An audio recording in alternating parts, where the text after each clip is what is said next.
How's it going, you guys? Scott with Everyday Home Repairs. If you're a DIY homeowner like myself and taking on projects across a wide variety of different disciplines, you know it can be pretty overwhelming. Specifically, let's focus on screws and fasteners today and the top 5 mistakes that you're probably making as a DIY homeowner. How do I know this? Because I personally made every one of these mistakes over the years and painfully learned my lesson. So I want to distill that down into a quick little video so you can learn from my mistakes and save trips to the home improvement stores and have projects ending in success opposed to frustration. So let's jump into it. So number 1 is avoiding Phillips head screws whenever possible. Now sometimes you're going to have to use Phillips head, so I'll show you a few pointers. But if you can get a different type of fastener, you should, and we'll go through some options. But first, let me show you why you should be avoiding Phillips head. So one of those screws that you might not be able to avoid with a Phillips head is something like a drywall screw. Just look also for square drive. You can sometimes find those for your applications, and it's going to be a better option.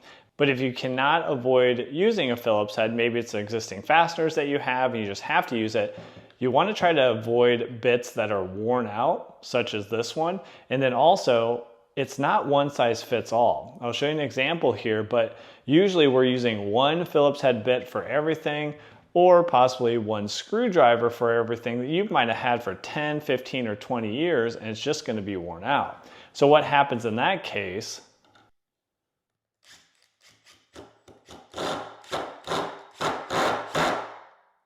is you'll start to strip out, or what's known as cam out, the fastener. And believe it or not, Phillips heads are made to cam out. When they start to break free, it's made to jump out of the fastener.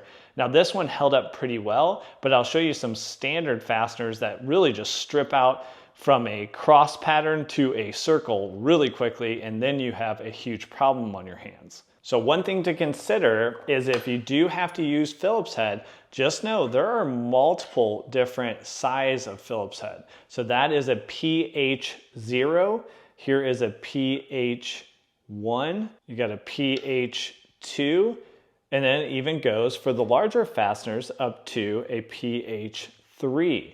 So make sure you have the right size Phillips head if you do have to go with that, and that's going to give you a much better chance of success. Here, it'd be a PH2 would be my best bet and give me the best likelihood of not camming out and fully sinking that fastener. So number 2 is when you're getting something like blinds or whatever you're installing, classically, these will come with hardware. That's great, right? You don't need to get any screws. You have all the brackets included. Sounds great. What could go wrong? Well, you do not want to use that hardware. This hardware classically extends out your project 2 or 3 times, and if you were to upgrade this hardware, your projects would go much, much smoother. Let me show you what I'm talking about. Historically, I'm not sure why, but blinds and door hinges are some of the softest metal when it comes to the screws that come with it, and just something that you need to avoid. So this is what you're actually going to sink through. Usually your drywall, maybe you have some wood casing around your window. They're going to be a combination of flathead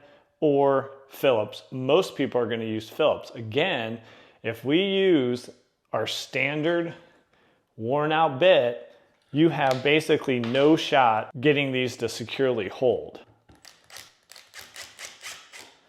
One, usually you're overhead, so it's a little bit harder to press down. And these, when you do cam out like that, they're inherently just going to strip out the Phillips pattern.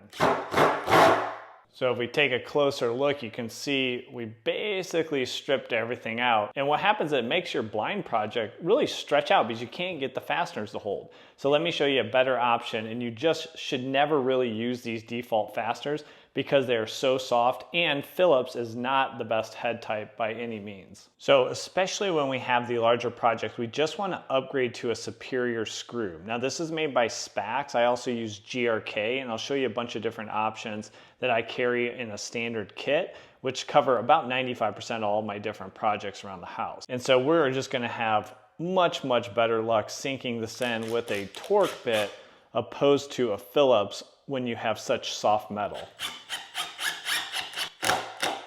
I know it seems simple, but just the difference between this fastener and this fastener will literally cut your install time down in 1/2, if not more. So I highly, highly recommend, especially when you're installing multiple things like blinds, door hinges, to go ahead and put some time in getting superior fasteners. So number 3 is use square drive whenever possible. So what do I mean by whenever possible? Well, sometimes an option of using a square drive is hiding in plain sight and you don't even see it. So 2 examples of this would be standard residential grade outlets. And most outlets these days, a lot of people, I've done polling and 80% of the audience defaults to a Phillips head, whatever they have, and that's how they do their screw terminals and also the mounting screws.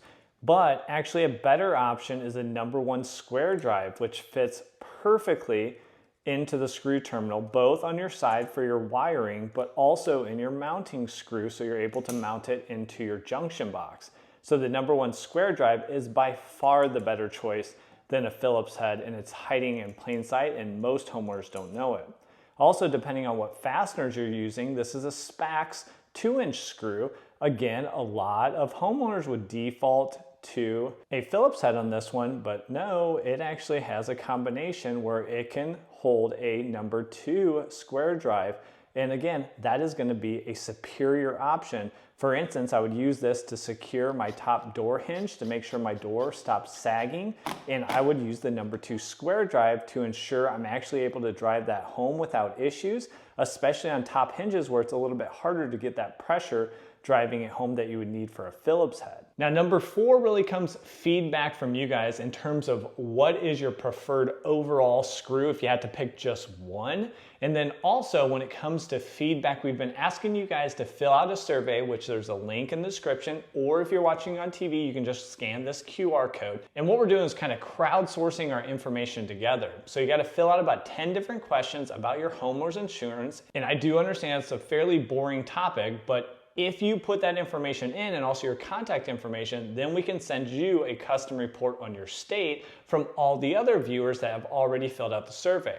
So that's going to give you average premium, what type of liability coverage do people carry, what kind of deductible do people carry, because most of us don't really have much information on what we should be carrying, but at least this will give you some additional information to be an informed consumer. And then if you want to adjust your coverage or try to lower your premium, then we can connect you with independent insurance agents that we've selected in each state, because 2 out of 3 of you guys said you prefer independent agents because they can shop around for the best coverage and also the best price, opposed to going just to one company that have captive agents. So link in the description, and it'll only take a couple minutes to fill out the survey, so thank you for helping out. So number 4 was a question we put on our community tab on YouTube, and we just asked, what is your favorite type between Phillips head, square drive, or Robertson? Kind of pooled those together, even though technically that's not the same, Torx or Posi drive.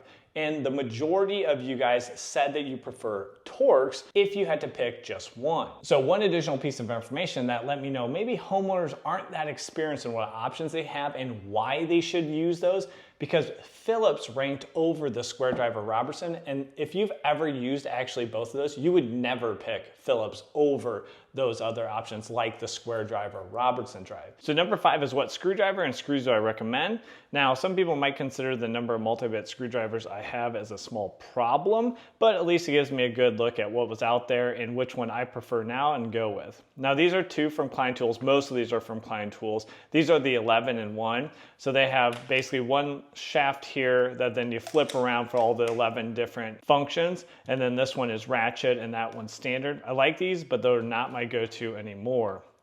And then this is an HVAC 14-in-1, little larger handle. You have all your bits in the handle there, and you have this shaft that can extend and retract. Not bad, but again, not my favorite. You have the Monster 20-in-1. Now this has all your different nut drivers, and again, all your different bits.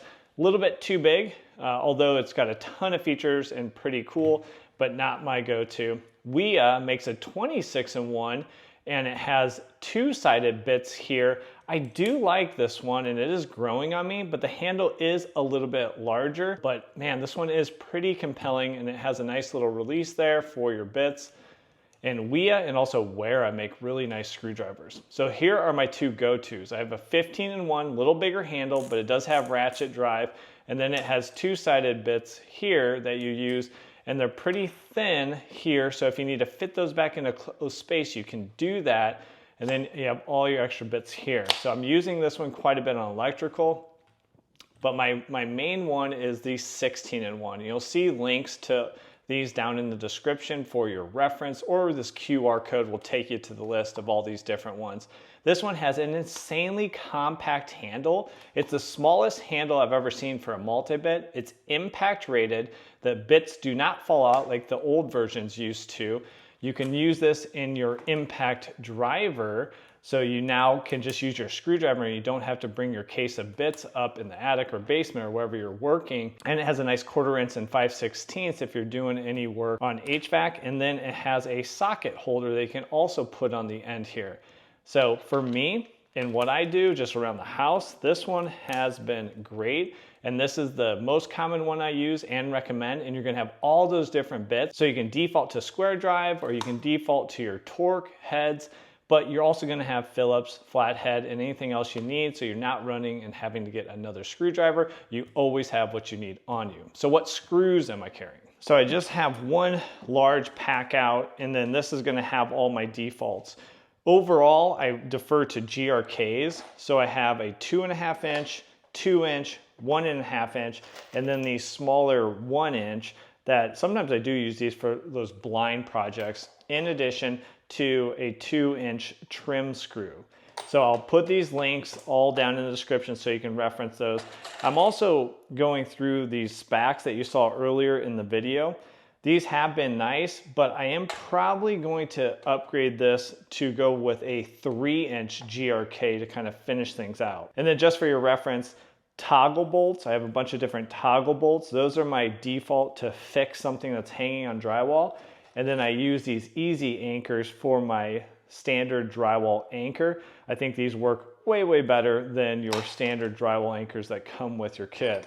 And then I have some large 3.5 inch just deck screws with a torque bit. So I'm defaulting to torque pretty much on everything, which I think gives you the best shot for your projects. So let me know if you have any feedback down in the comments. I always appreciate hearing from you guys. Now, if you want to know another product that 3 out of 4 homeowners aren't even aware of, and it is perfect for sealing exterior holes in your home, check out this video right here. I'll walk you through how to use it in a few different use cases. And if you're just getting into DIY electrical, I have combined the years and years and thousands of comments and things I've done right and things I've done wrong in this video and kind of reduce that learning curve so you can get up and running and work on those projects safely. So thanks for joining me in this video, and we'll catch you on one of those next ones. Take care.